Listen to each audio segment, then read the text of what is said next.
सुबह 5 बजे शर्मा परिवार के दरवाजे की घंटी बजती है और सामने खड़े होते हैं शर्मा परिवार के इकलौते जमाई माधव दुबे। अरे जमाई जी, आप सुबह सुबह यूं अचानक क्या मम्मी जी, मैंने 10 मिनट पहले तो साले साहब को फोन करके अपने आने की खबर दी थी। क्यों साले साहब, आपने बताया नहीं माँ जी को?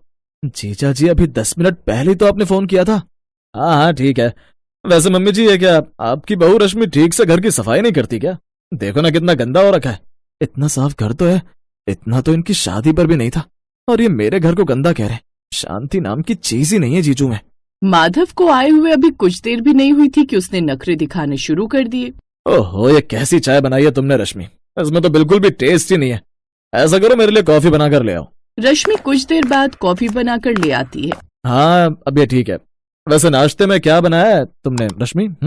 जीजू, मैंने तो भिंडी की सब्जी और पराठे बनाए थे। वो क्या है ना, मुझे नहीं पता था कि आप आने वाले, नहीं तो कुछ और बना देती। हाँ तो कोई बात नहीं, तुम ये तो बना ही लो। और अंकुर, तुम बाहर से भी कुछ ऑर्डर कर दो। अब इकलौता जमाई आया भाई, इस घर का है। जी जीजा जी। और सुन, मैं तब तक अपनी माँ और बहन को भी बुला कर ले आता हूँ, ठीक है? माधव अपनी माँ और बहन को भी बुला कर ले आता है। एक तो मेरे जीजा महान, ऊपर से उनके घर वाले तो और महान। अंकुर बाहर से खाना ऑर्डर करता है। कुछ देर बाद वो सब एक साथ घर लौटते हैं। रश्मि उन सबको खाना परोसती है। अंकुर भी उनके साथ खाने बैठ जाता है। ये क्या साले साहब, अभी बड़ों ने एक निवाला तक नहीं लिया और तुम खुद भपकाने लगे हैं? आप शायद भूल रहे हैं कि आप मुझसे छोटे हैं उम्र में और ओहदे में भी। माफ करना जीजू, लेकिन वो भूख जोरों पर थी और मुझसे कंट्रोल नहीं हुआ। ठीक है, आज तो गलती माफ कर देता हूँ, लेकिन आगे से ऐसा नहीं होना चाहिए। नहीं होगा ऐसा। आप सब शुरू कीजिए। अरे रश्मि बेटा, ये पराठे और भिंडी की सब्जी। हाँ माँ, वही तो मैंने ऐसे कहा था कि आज संडे है भाई, आज तो ढंग का नाश्ता बना दी, कुछ पूरी खीर आलू की सब्जी। भाई मजा ही आ जाता फिर तो सच में। वही तो, समती जी घर आए और सामने ये परोस दिया। बताओ भला, भिंडी और पराठे। आंटी जी, समोसे भी ऑर्डर किए बाहर से, देखिए। हाँ लेकिन दो। अब इन दो में क्या होगा भला? और वैसे भी मेरा बेटा अपने ससुराल में बैठा है, तो उसकी पसंद तो तुम्हें पूरी करनी चाहिए ना। उसका खीर पूरी खाने का मन है तो बना दो ना। हाँ बहन जी, मैं अभी बोल देती हूँ बनाने को। बहू, चल कर खीर पूरी बनाने की तैयारी कर, मैं भी तेरे साथ बनवा देती हूँ। दरअसल रश्मि की ननद अंजलि की शादी के कुछ साल बाद उसकी पोस्टिंग पंजाब हो गई थी और तब से वो पंजाब में ही रहती थी। वो तो बीच में कभी कभार आती थी। उसके ससुराल वालों ने उसके मायके के पास ही घर ले लिया था, जिस कारण वो बार बार उनके यहाँ खाने के लिए आ धमकते थे। साथ ही माधव काफी नखरे वाला भी था, इसलिए वो किसी न किसी चीज में कमी निकाल ही देता था। कुछ देर बाद, तुम्हें क्या लगता है बहू, तो इस बार उनकी पसंद का खाना बनाएगी और वो तेरी तारीफ करेंगे? अरे बड़े ही चालाक हैं लोग। देख जरा जाकर, उन्होंने तो सारी प्लेट इतनी देर में साफ भी कर दी, जिन पराठे और भिंडी की सब्जी की वो बेइज्जती कर रहे थे। अब छोड़िए ना बाबूजी, खाना तैयार है, मैं परोस देती हूँ। कुछ देर बाद वो सबको खीर पूरी और आलू की सब्जी परोसती है, जिसे खाकर वो कहते हैं, ठीक ही बना रश्मि, लेकिन वो क्या है ना, हमें ड्राई फ्रूट्स और मावा भर के चाहिए होता है खीर में, तभी उसका टेस्ट आता है। खैर चलो चलते हैं अब। ढेर सारा खाना खाकर वो तीनों वहाँ से अपने घर चले गए। ये उनका रोज का था, कभी भी किसी भी वक्त वहाँ आकर टपक पड़ते, जिससे अब अंकुर और उसका परिवार परेशान होने लगा था। पापा, अब कुछ ना कुछ करना पड़ेगा इनका। सही कहा बेटा, हमारी शराफत का खूब फायदा उठा रहे हैं, लेकिन अब इनकी अक्ल ठिकाने लगानी पड़ेगी। अब आने दे अगली बार इन लोगों को। इस बार खाना तेरी माँ या बहू नहीं बनाएगी, बल्कि इन काम चोरों की टोली बनाएगी और सबको खिलाएगी भी। अब वो एक तरकीब सोचते हैं और 3 दिन बाद मनोहर और अंकुर मिलकर आस पड़ोस वालों को भंडारे के लिए आमंत्रित करने लगते हैं। ये तो बहुत अच्छा काम कर रहे हैं, आपको कोई मदद की जरूरत होगी तो बताना। अरे नहीं, हमारे जीजा श्री और उनका परिवार बहुत ही अच्छा है। इस बार उन्होंने सारा जिम्मा अपने ऊपर लिया है कि वो ही भंडारे का प्रसाद बनाएंगे। फिर मनमोहन और अंकुर माधव के घर जाते हैं। जीजा जी, कल रात ही मम्मी को सपना आया था, जिसमें हमारी कुलदेवी कह रही थी कि इस घर का जमाई और उसके घर वाले ही भंडारे का प्रसाद बनाएंगे। क्या हम लोग? हाँ बेटा, और माता रानी की बात टालना ठीक बात नहीं, उनका प्रकोप झेलना पड़ सकता है। हाँ कोई बात नहीं, हमें प्रकोप नहीं झेलना, हम तैयार हैं इसके लिए।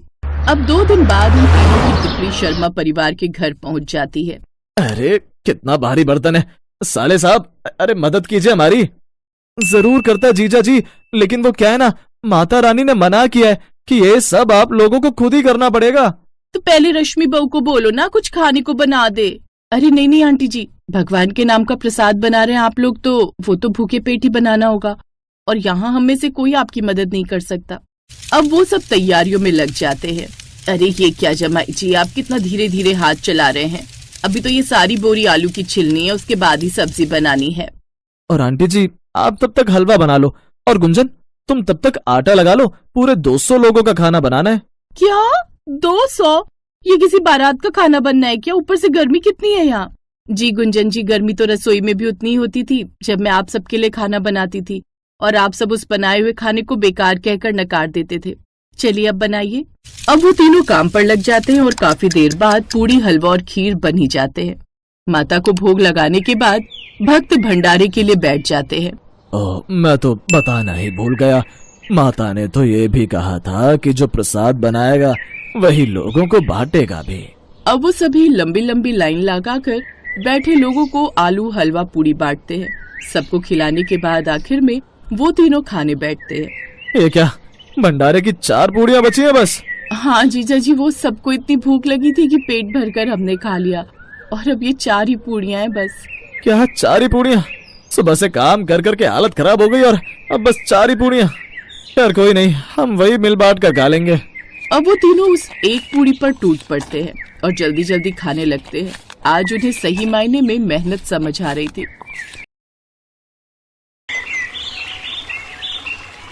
संगीता के लिए लड़का पसंद किया गया था। आज उसकी रोका सेरेमनी थी। पहले ऐसी कोई योजना नहीं थी कि हलवाई की जरूरत पड़ेगी, पर अचानक ही घर में हलवाई लगवाया गया।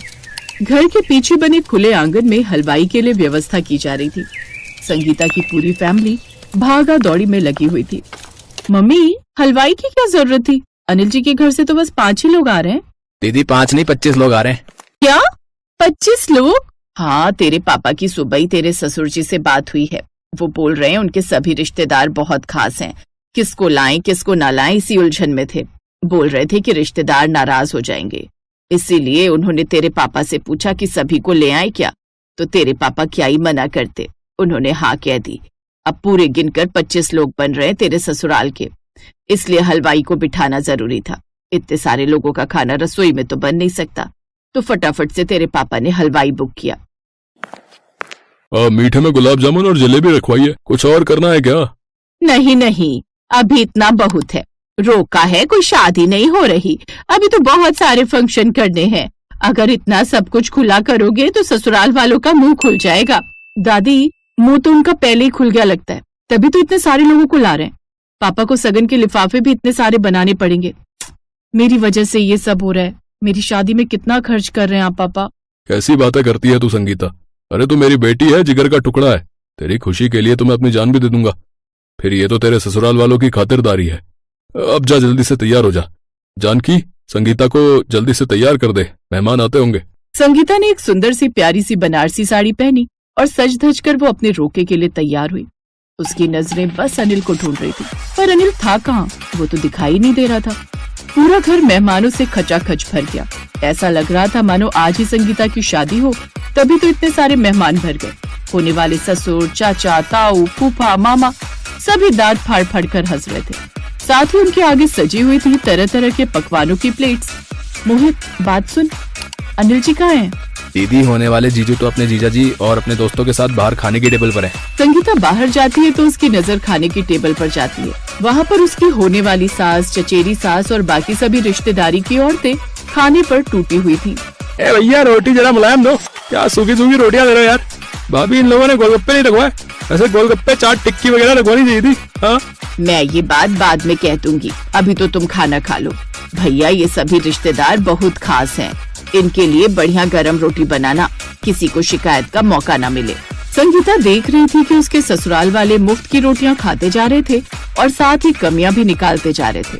खैर, कुछ देर बाद जब सब मेहमानों ने खा पी लिया, तब संगीता और अनिल की रोका सेरेमनी स्टार्ट हुई और उसके बाद संगीता और अनिल का रोका पक्का हुआ। सगाई और शादी की तैयारियां शुरू हो गयी। ससुराल वालों की भुक्खड़पंथी और भी बढ़ गई। जब एक बुआ जो दूर रहती थी सगाई से पहले संगीता को देखने के लिए एक होटल में बुलाती हैं। बहुत मन था ननद जी का तुम्हें देखने के लिए, रोके में आ नहीं पाई थी। अब सगाई और शादी में तुमसे आराम से मिल नहीं पाती, इसीलिए ननद जी का मन था पहले तुम्हें एक बार देख लें। बहुत प्यारी लग रही हो संगीता, जैसा सुना था बिल्कुल वैसी हो।